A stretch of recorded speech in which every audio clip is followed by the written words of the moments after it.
This week, Ukrainian President Vladimir Zelensky arrived in South Africa for a work visit to discuss matters relating to bilateral relations between the two countries and fostering an unconditional ceasefire between Russia and Ukraine. President Ramaphosa received Zelensky at the Union buildings and the two engaged in open dialogue. At the same time, Ramaphosa engaged on a telephone conversation with the U.S. counterpart Donald Trump. Let's discuss this more now with international relations expert Dr. Kingsley Makhubela. Doctor, good morning and welcome to Newzroom Afrika. Good morning, Ms. Chava. Thanks very much for the invitation. And thank you very much for your time, Doctor. First and foremost, let's start here. What significance does Ukrainian President Zelensky's working visit to South Africa hold for particularly global politics in relation to the ongoing conflict between Ukraine, Russia and the West? You know, it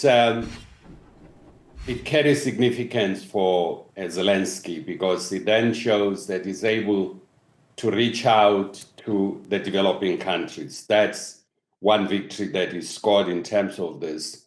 For South Africa, I don't think it has concrete benefits because as South Africa was having this discussion, Ms. Chava, the war was continuing unabated in Ukraine. There was serious bombardment in Kiev.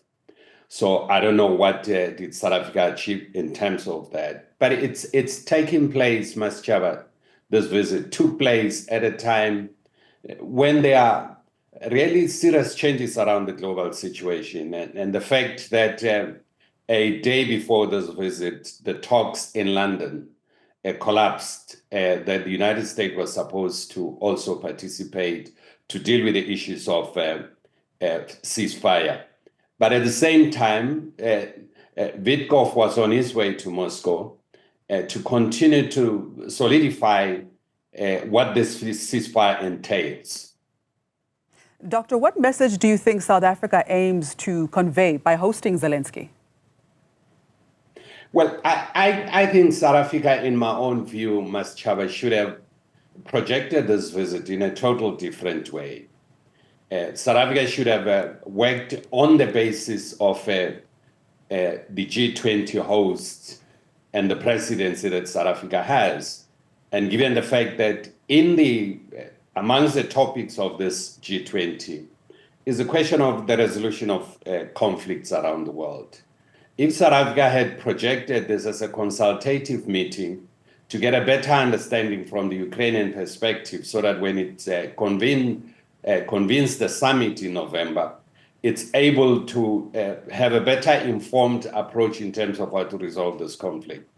But South Africa has projected this visit as part of the contribution for the negotiation of the resolution of that conflict, which I think South Africa has absolutely no role in terms of that. The Europeans, who are much closer to Ukraine, they have no role. They are scrambling to find a seat around the negotiation table. I mean, as this visit was taking place, some newspapers in London were reporting that there's chaos amongst the Europeans who are really disappointed that they can't have any seat around the table. So it tells you how problematic is this negotiation process for the Ukrainian conflict. Doctor, how do you think Zelensky's visit to South Africa has impacted the country's diplomatic relations with the United States, particularly given the current strained ties? You know, I'm still keen, Ms. Chava, to understand the discussion, the telephone discussion between President Ramaphosa and President Trump. And the fundamental question here for me is who placed the call? It makes sense. It may be a semantic thing, but it makes sense if the call was placed by Trump. I would postulate that he placed this call to warn South Africa about giving Zelensky certainly way, because a day after Trump was very critical of Zelensky, and he was saying that Zelensky makes it very difficult for the U.S. to reach an agreement with the Russian after the 7-point proposal by the Americans were leaked by the Wall Street Journal, and Zelensky started to make pronouncements on this, which led to the collapse of the London discussion. So There are concerns that if you keep on getting different mediations that are not properly channeled, it creates a problem, because too many cooks really spoils the cook, you know. So that's exactly what's going on here. Right. Doctor, do you believe this visit has boosted South Africa's image on the global stage? I don't know in which sense. I see there are people who are saying, well, it has projected South Africa as relevant country. It can't. Boosting of the image has to do with the impact, has to do with what the country achieved, has to do with, did South Africa manage to persuade either parties? We know that President Ramaphosa also spoke to President Putin. We don't know if they agreed in terms of the approach. But what came out of this is what South Africa has been saying and the rest of the world have been saying, that this conflict must come to an end and it must be peacefully resolved. So there's nothing new in terms of that. South Africa reiterated this. However, South Africa started to speak about unconditional ceasefire. You know, Maschaba, ceasefire, it's a process. It's a negotiated process.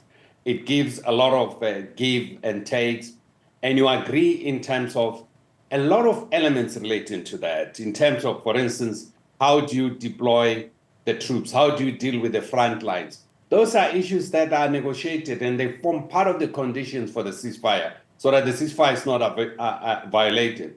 There's not just declaration of ceasefire without detailed discussion. And my understanding is that Vitkov, it's in Moscow as we are talking, is to firm up these conditions for ceasefire. What needs to be done? What are obligations of disputants in this conflict? So those are issues which are subject for negotiations. What role do you think South Africa can play in mediating or facilitating dialogue between conflicting parties in the Ukraine-Russia conflict, given its neutral stance in the past? To be quite honest, South Africa has no role in this. It will not make any impact if people, if countries that are really powerful, who have a direct interest in the Ukraine, who are neighbors, who are from the same region, can't make an impact. What can South Africa do so many miles away from the actual theater of the conflict? Now, what significance do you think that the phone call between President Ramaphosa and Trump holds for the peace process in Ukraine? I mean, one thing that came out of that is what we all know, Maschaba, that there must be ceasefire.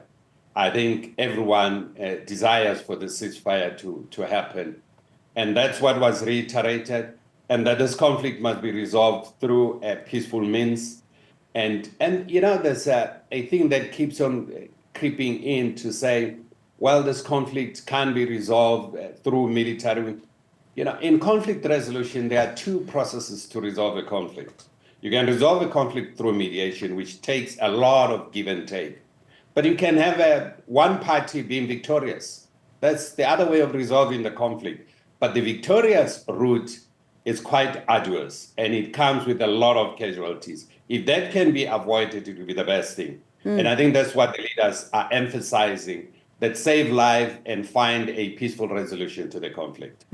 What do you think are the key issues that President Ramaphosa and President Trump will focus on during their upcoming meeting to address bilateral differences between the U.S. and South Africa? I think those will be issues around how to best restart the relations that have been really bruised in the recent past by comments that have been made by President Trump in the United States around the question of genocide going on in South Africa. I think it's to clarify those issues. And I think to really focus on areas of common interest that really exist between the two countries. And I think that will be the focus. I don't think it will make sense to go and dig into the history, who said what, who didn't say what. I think it will be to find a solution and clarify some of the misconception that may exist between the two countries.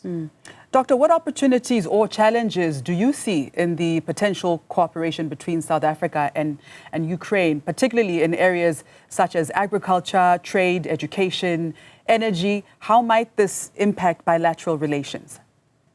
You know, Maschaba, it's very difficult during wartime to really start speaking about these areas, because Ukraine's main concern is to find a resolution to the conflict, and rightfully so. Ukraine's economy is seriously decimated by this conflict. Ukraine trade with other countries is seriously affected. I think the timing of starting to discuss and dwell into these issues is premature in my own view. The only thing is to resolve the conflict. And once you have peace, there are what I always think are peace dividends. And the peace dividends is better interaction with the rest of the world, investment in Ukraine, trade with other countries. But now Ukraine is much more concerned with its own survival, and correctly so. Now, before I let you go, Doctor, you have said or alluded to the fact that South Africa has no role to play in this. But would you say that this visit enhanced South Africa's reputation as a neutral mediator or facilitator in international conflicts? And what potential opportunities or challenges arise from this? I mean, one good thing, Ms. Chaba, is that South Africa is able to speak to all disputants in the conflict.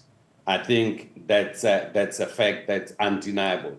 But South Africa ought to be very careful in terms of the details of the Ukrainian conflict, not to be seen to take the side of the Europeans, because there are conflicting views between the Europeans and the Americans. And I always think this dispute between the Americans and the Europeans, it's a family feud that at one stage will be resolved. But South Africa should be very careful not to be seen to align itself with either of the two parties, and it should maintain its stance and be able to dialogue with both the Americans and the Europeans without taking the European side. The other thing that I think why Zelensky was so keen to come here is to come and lobby, of course, and he said it himself, to come and lobby to attend the G20 summit, because that's where he would get all the leaders of the big economies gathered together and to lobby for his own position. No one knows what would have happened by November, given the speed at which the negotiations are going on between Russia and the United States in terms of attaining peace. All right, Doctor, thanks for weighing in.